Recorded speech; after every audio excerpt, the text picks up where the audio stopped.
Hello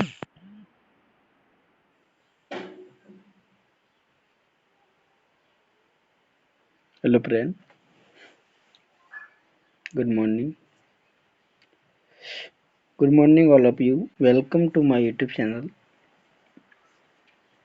आप सभी का स्वागत है हमारे YouTube चैनल पर।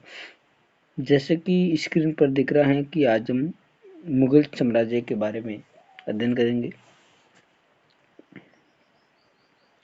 मुगल साम्राज्य भारत में बहुत लंबे समय तक चला। इसका टाइम बहुत लॉन्ग टाइम है और मुगल साम्राज्य भारत के लिए बहुत ही इम्पोर्टेंट है।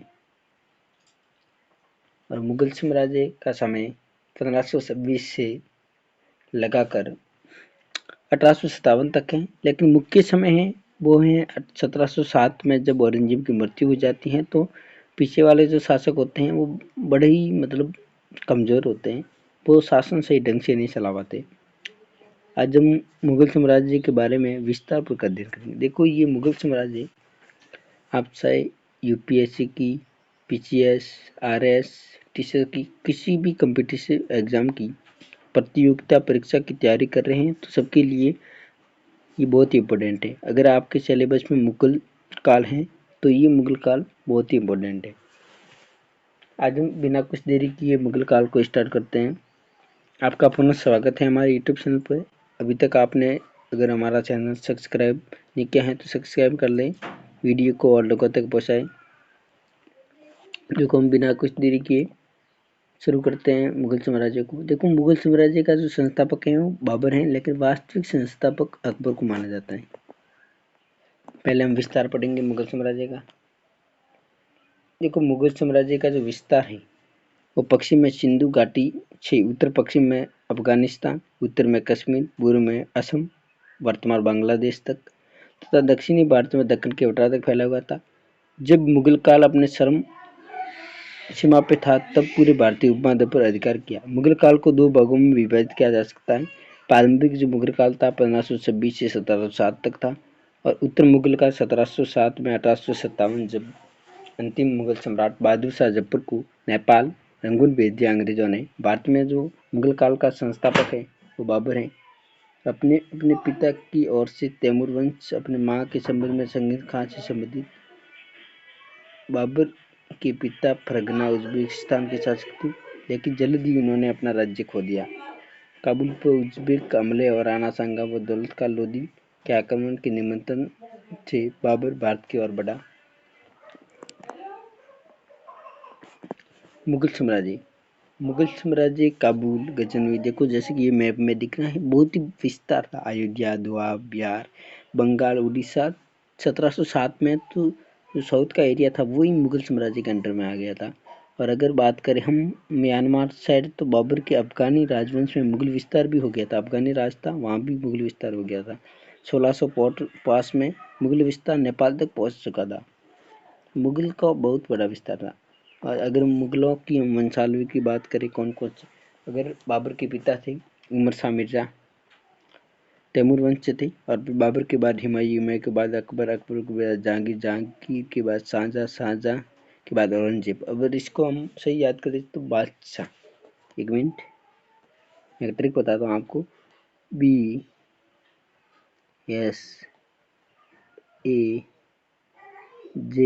बादशाह।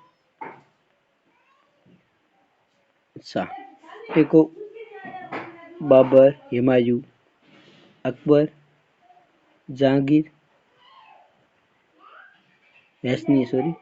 शाहजहां और औरंगजेब, ये बादशाह के नाम से पास याद हो जाते हैं पूरे ये मुगल काल के जो शासक है वो। देखो, फिर अंतिम जो मुगल सम्राट है वो है बहादुर शाह जफर। इसमें होते हैं कि जागीर के पुत्र होते हैं खुसरो, आधार बख्श, शाहजहां की शाहजुजा, मुदार बख्श, ये पूरी वंशावली है इनकी। बाबर बाबर जो मुगल साम्राज्य का संस्थापक है, 1526 तक इसका शासनकाल है। मुगल साम्राज्य का संस्थापक बाबर था, और बाबर का पूरा नाम है जहुरुद्दीन मोहम्मद बाबर। और बाबर का जन्म वैलेंटाइन डे के दिन 14 फरवरी 1483 को परगना उज्बेकिस्तान में हुआ। बाबर अपने पिता उमर शेख की ओर से तैमूर वंश अपनी माँ की ओर से चंगेज खान का वंशज था। ये देखो, अपनी माँ जो चीन, मध्य एशिया, मंगोलिया का शासक था चंगेज खान, उसकी ओर से थी। और पिता तैमूर वंश ईरान, इराक, तुर्की में पिता था। तुर्क और मंगोल विजेता तैमूर कौन थे? तैमूर साम्राज्य की स्थापना आधुनिक अफगानिस्तान, ईरान, मध्य एशिया के क्षेत्रों में की। तैमूर को महान सैन्य विजेताओं में से एक माना जाता है। तैमूर ने 1798 ईस्वी में दिल्ली पर अधिकार किया।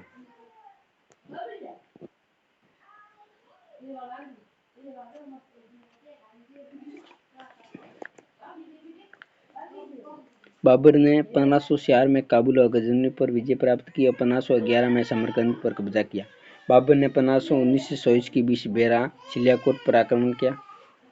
देखो, बाबर ने दूसरा आक्रमण किया 1519 ईस्वी में पेशावर, तीसरा आक्रमण किया 1526 में सिलियाकोट या सालकोट पर, और इसने बेरा नामक जो एक जगह है वहाँ पे इसने सर्वप्रथम तोपखानों का प्रयोग किया था बेरा के युद्ध में।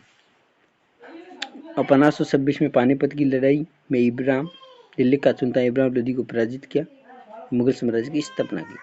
इस युद्ध में बाबर ने ओटोमन साम्राज्य से मासिस गन तोपों की सहायता ली और 17 मार्च 1527 को खानवा के युद्ध में बाबर ने मेवाड़ के राणा सांगा को पराजित किया। 1528 में चंदेरी के युद्ध में मेदिनी राय को पराजित किया। 1529 में गागरा के युद्ध में अफगानों की सेना को पराजित किया। 26 दिसंबर 1530 को लाहौर के पास की मृत्यु होगी। बाबर नक्शबंदिया, सूफी, ख्वाजा उबैदुल्ला और रार का अनुयायी था। बाबर फारसी, अरबी, तुर्की का ज्ञाता था और अपनी मातृभाषा तुर्की में भी उन्हें कई पुस्तकें लिखी। देखो, बाबर ने जो अपनी आत्मकथाएं तुझे के बाबरी या बाबरनामा तुर्की में लिखी और अब्दुल रहीम खान खाना ने इसका फारसी में भी अनुवाद किया। शार बाग, बहते पानी, फव्वारों के शानदार उद्यानों का निर्माण भी करवाया। रोहिलखंड, पानीपत और संभल में मस्जिदों का निर्माण करवाया। बाबर के जो युद्ध हैं वो बहुत ही इंपॉर्टेंट है। 15 युद्ध हैं। पानीपत की लड़ाई जो कि 21 अप्रैल 1526 को हुई। 21 अप्रैल 1526 को बाबर और इब्राहिम लोदी के बीच युद्ध लड़ा। बाबर की सेना ने तोपों और बंदूकों का प्रयोग किया। तोपों की आवाज ने भी लोदी के हाथियों को डरा दिया, जिससे उन्होंने लोदी की सेना को कुचल दिया। बाबर के आगमन के साथ उत्तर भारत में तोपखानों का उपयोग आम हो गया। भारतीय इतिहास के निर्णायक युद्धों में से एक माना जाता है। दिल्ली, आगरा तक की पूरी क्षेत्र को बाबर ने अपने नियंत्रण में ले लिया। पानीपत की लड़ाई भारतीय इतिहास में बहुत ही महत्वपूर्ण है। पानीपत की लड़ाई में पंजाब के सूबेदार थे दौलत का लोदी, अपने भतीजे इब्राहिम लोदी के विरुद्ध बाबर से सहायता की मांग की थी। पानीपत के युद्ध के पश्चात बाबर ने लोगों को एक शादी का सिक्का दिया और काबुल के लोगों ने बाबर को कलंदर कहा था। जो बाबर है उसने बंदूक चलाना है ईरानियों से सीखा था।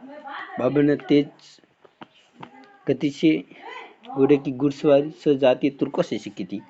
और दूसरा है खानवा का युद्ध जो 17 मार्च 1527 को होगा, और इसमें राणा सांगा को हराया और गाजी की उपाधि धारण की बाबर ने। और फिर है चंदेरी का युद्ध जो हुआ था 19 फरवरी 1528 को। मेदिनी राय को बाबर ने हराया और राजपूताना की सिरों की मीनार बनाई थी बाबर ने। फिर है गागरा का युद्ध जो कि 6 मई 1529 को हुआ। लोगों ने अफगान मोहम्मद लोदी के दिए अफगानों को बाबर ने पराजित किया और अंतिम रूप से इसकी खानवा के गागरा के युद्ध के बाद इसकी मृत्यु हो गई।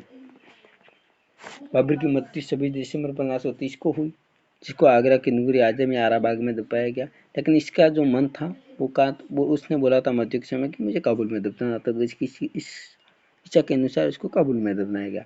चंबल की मस्जिद बाबर की विजय के उपलक्ष्य में निर्माण कराया गया और हुमायूंनामा लिखी हुई है। फारसी में अनुवाद गुलबदन बेगम द्वारा किया गया। इस पुस्तक में बाबर की मृत्यु का जिक्र करते हुए आरोप लगाया गया कि इब्राहिम लोदी की मां ने बाबर को जहर देकर मारा। बाबर के 4 पुत्र थे, हुमायूं, कामरा, हिंदाला और अस्करी। बाबर ने अपनी मृत्यु से पूर्व सबसे बड़े पुत्र हुमायूं को राज्यों को 4 बराबर भागों में बांटकर भाइयों को देने का आदेश दिया, जिसका पालन करते हुए हुमायूं ने बाबर द्वारा स्थापित मुगल साम्राज्य को 4 भागों में बांट दिया। 4 भागों में बांटा, इसलिए मुगल साम्राज्य पूरा टूट गया। और दीवान बाबर द्वारा तुर्की भाषा में लिखा गया एक काव्य संग्रह। Thank you all friend. अभी ये पूरा हो गया बाबर। कल हम हुमायूं के बारे में विस्तार से पढ़ेंगे। देखो बाबर बहुत ही इम्पोर्टेंट है। Thank you.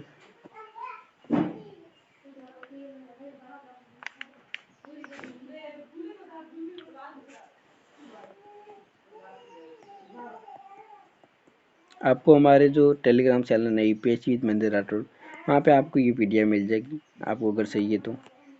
Thank you. अगली वीडियो में मिलते हैं।